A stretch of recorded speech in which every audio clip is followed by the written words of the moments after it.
Rise of the Ronin is a 2024 action role-playing video game developed by Koei Tecmo Games, Team Ninja, and published by Sony. Rise of the Ronin is set in the Edo period in the mid-19th century. It's during the final years of the Edo period. We follow our two characters whose gender can be chosen by the player. The story follows the Blade Twins. Now it says, and their involvement in the Veiled Edge, resistance, and the final years of the Edo period. They lead up to the biggest changes in Japan. This is also historically accurate to history to do it during this timeline as well. Alright, let's get into the review, shall we? Now, one thing I like about character creation in this game is you can customize every single part of your character's hair, his body, tattoos, scars, makeup, ears, nose, eyes, everything. You can make characters from One Piece. You can make characters from your favorite anime, your favorite movies. You can make Bloody Zoro from One Piece in this game.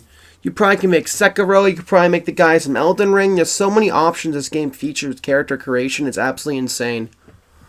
And what I like about it too most is, as you guys can see, I made my own little character. Gave him a brand new little man bun, a beard, some face paint. You know, I did some scarring, stuff like that. I mean, you can make stupid looking characters like this. I guess seen a post recently where someone made a Joker all around themed about Japanese culture. It was absolutely insane. So yeah, let's move on to character clothing and stuff like that, because this game has a lot of clothing you can do and whatnot. It gets really insane really fast too, which I love about this game. Like, as you guys can see, I have my little Ronin character, themed character. You have a bucket. You could pretty much look like Let Me Solo her, kind of. You have some ninja and shinobi masks, some hats, all Eastern themed, of course. You have some Japanese style armor, like some different types of outfits. It's so cool. This game has so much clothing, man. You have your tops, your bottoms, your your outers, your accessories for your outer clothing, your accessories for your outer clothing. Like, it's absolutely insane, dude. If you guys ever watched the anime Bleach, you understand that, like, you can make your character super big just from clothing, dude. It's absolutely insane. I can definitely see some memes coming out for this game real soon, a lot of big YouTubers, because this game has been doing super good, too. But back to the actual review at hand. So yeah, you have your gauntlets, too, as well, which there's, like, leather, you have metal ones, you have, like, claw ones, and you have your Western European-themed gloves and stuff like that. Then move on to the feet, which have your sandals with socks, you have straw sandals, you have all types of cool little clothing and boots and stuff like that. So if you're trying to roleplay, you have so many options to choose. Like, my favorite is the Ronin one, which is a sock on sandals. It looks really cool. You can pretty much use that for ninja vibes, shinobi vibes, samurai, Ronins. It fits perfectly with everything. Then you can have a scarf, or you can have a tie, or a torso accessory, all types of cool stuff, which I don't use that stuff. It looks weird. But yeah, let's move on to our next part of the review, shall we? So next up, I want to talk about the combat about this game, because this game has a lot of cool combat. First up on our list, we got the dual swords. These things are really cool. You have all types of cool combos you can do with them, from spinning attacks to double stabbing attacks, piercing, drop kicking, slicing, dismemberment. It's cool. Then we have our giant heavy Eastern swords, which are pretty much big heavy weapons. They do a lot of damage, but they're very slow paced. And they can take a big beating with defending, but when it comes to mobility and trying to take out groups of enemies, you're going to struggle big time. But I find them very fun if you like role-playing as Guts and other popular anime characters. So we're going to go over spears next. They're long-range weapons. They're good for reaching out farther ahead of enemies, keeping enemies away from your hands, keeping a distance between each other, stuff like that. So next up we have our solo katana. Now, as the name suggests, it's katana. It's good for defense as well as offense. Good for critical hitting, piercing, and all types of cool damage. We have our saber now. Sabers are cutlass-themed weapons based off pirates and stuff like that. They're like a katana, but they're way, way faster in hitting, but they do less damage. They do more piercing and critical hit damage, though. They can have some sick combos, and they're really good for combo attacking and stuff like that. I like using them if you're trying to roleplay. We got bayonets now. Bayonets are going to be weapons that are used for charging as well as melee and ranged damage. Point blank, you can do a shotgun blast. You can hit enemies on melee, all types of fun abilities, stuff like that. If you're trying to roleplay as a Civil War soldier or trench soldier or some shit, this is the perfect weapon for you. After this, we have our ox tails. Now, these are daggers slash swords. They're good for assassinations. They're good for close and range melee. They're super fun. Like, a lot of the movement looks really sick while using these weapons. Next, we have our different type of spear. Now, this is a different version of the spear. It's a regular long blade spear. It's good for spinning attacks. It's good for piercing. It's good for somewhat defending, but it lacks against groups of enemies because it's hard to keep up. But I mean, I definitely like the spears in this game. They're really fun to use. They have high piercing damage too, so they're high piercing damage. Slashing is, I think, is mid. So if you're trying to find a high piercing damage weapon, the spears is a choice for you. Next up, we have our ninja stars. Now, ninja stars are good for stunning enemies early on. Once you upgrade your skill tree later on, they'll be good for high damage. But base weapon of the ninja stars, they're good for stunning and confusing groups of enemies, as well as distracting them long enough to pop your meds. Next up, we got the bow and arrow. We have fire arrows, poison arrows, regular arrows. This is good for stealth, loud, far, and mid-range. They're very fun to use, though.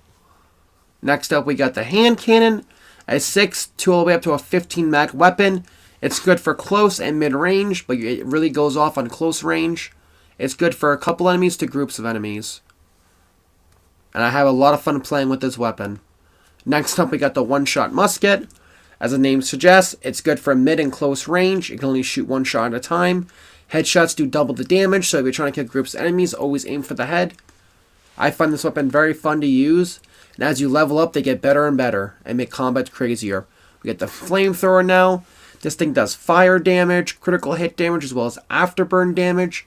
It's good for mowing down hordes of enemies. We have the grappling hook. The grappling hook is good at throwing things at enemies, throwing enemies at each other. It's good for transversal, mobility, all types of fun things. It spruces up combat big time. It makes this game super fun to play. So just like any most RPG games, you actually have a skill tree. One tab is the strength tab, which increases damage done to enemies. It increases how much critical hit damage you can do, blocking, parrying, all those fun stuff, the strength tab. As you guys can see, I have it mostly maxed out because there's so many good stats on here. It's definitely worth trying to get this thing maxed out as much as possible. It has so many benefits to elemental damage, increased sword damage, piercing, critical, less key consumption, all types of stuff. Then we move on to dexterity, which dexterity pretty much has all fun little cool stuff like craft arrowheads, have crafting, use less money to craft, less parts to craft, all types of positive skill sets you definitely want to get. It has some cool skill sets for increase your damage with your shurikens, those throwable ninja stars, increase bow and arrow damage, increase grappling hook, jump attack, all types of fun little cool stuff that I definitely think is worth trying to get this. Which this skill tree, I don't know what the max level of this game is. All I know is it's definitely going to take you a lot of stuff to be to get this thing maxed out. But it's definitely going to make your gameplay 10 times easier. And pretty much save some hair from going gray, if you know what I mean. Upgrade allies. So you have your ally stats. If you guys don't know what that means, you have NPC allies in this game you can become favored with. Select them to help you with all types of missions. You can increase their damage, increase their abilities, increase their stats in the skill tree. So it makes them help you more and more, and makes them pretty much be less AI-like and more player-like, which I find really cool. We got pickpocket right here. It increases your wanted level by 50% if you get caught. Next up, we have intellect. Now, like most games, intellect effects like potion crafting, range damage, abilities, all types of stuff, which is similar to the same exact thing in this game. And it has all types of different effects, which usually are really good to have. And it positively affects gameplay and makes things a little bit easier and spices some things up and changes some stuff. Like elemental damage to nearby enemies. So, co-op games. If you're trying to join a friend's game or you're trying to join randoms, go to your log house. Once you're inside, you're going to see a prompt to rest. Once resting, it's going to give you a prompt, either quick play, join a game, select a server, all types of stuff. Now, how co-op works, it works a little differently compared to other games. In co-op, you can only play on main missions. You can't join people's open world to do side quests or other activities. It has to be main missions, and any main mission you select, you have to already complete that mission. If you're trying to do one you haven't done yet, it's not going to show up as an option. From what I've seen and what I've experienced so far, it has to be ones you've already done For me, it was only showing up the 5 missions I've already completed so far. Next up, when you load it, you want to hit this flag right here to get all your stuff, supply and all that fun stuff. Now, I don't know if you die in co-op, if it's going to respawn. You have some people have to revive you. I haven't experienced it yet. But I'm just guessing if you die, they're going to have to revive you.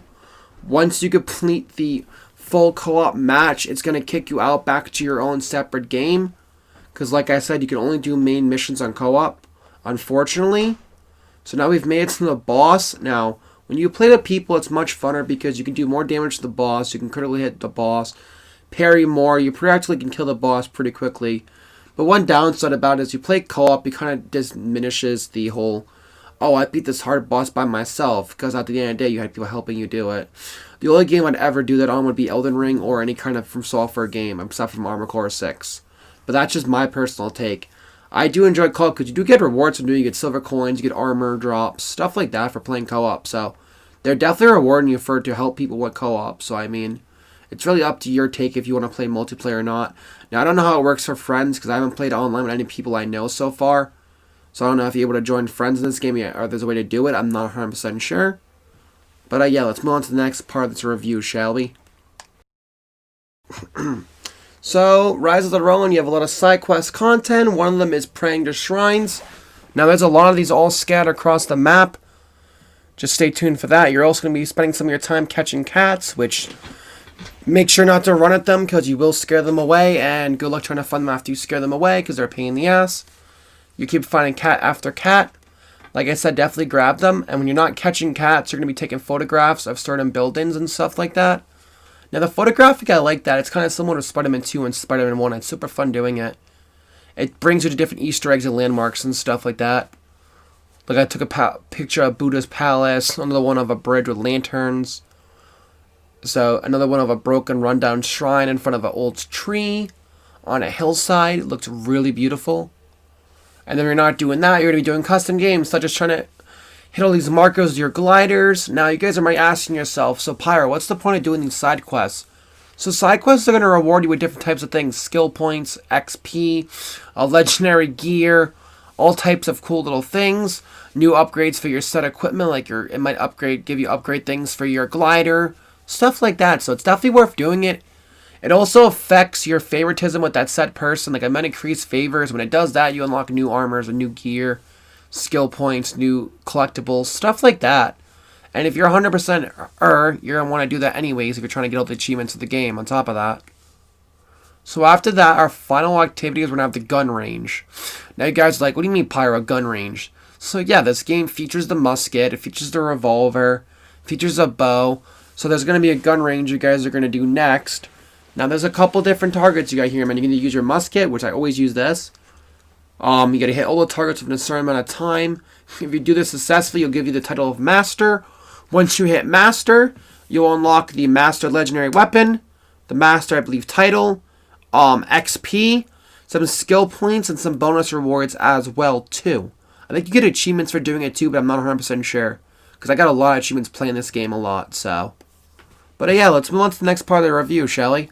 Now, is this game worth it at our final take on the review video? I say the graphics in the game, I mean, they're definitely outdated, but you gotta admit, the open world's definitely lively. There's people and NPCs almost everywhere you go. There's animals everywhere the eye can see. There's trees. The environment's so well done. The water looks really good. Yes, I know it's PS3 graphics. I get that a lot. But I mean, this is kind of on par a little bit with Elden Ring. Not 100% there, but we're definitely close to it. I mean, out everything of the whole review, like the combat, I rate that at 8 out of 10. The story is definitely a 7 out of 10 for me. And personally, the traveling, you have fast travel. You have ways to skip the day and time. You get a horse, you get a glider, a grappling hook, all types of things that make traversal so much easier. So, I mean, I definitely think this game's worth buying. I'm going to rate this game definitely a 9 out of 10. I think if the graphics were up to, like, Unreal Engine 5, or they were PS5 graphics, not PS3 graphics, definitely be a 10 out of 10 game for me. But yeah, this will be Pyro Play signing out, y'all, and make sure to like and subscribe, and peace.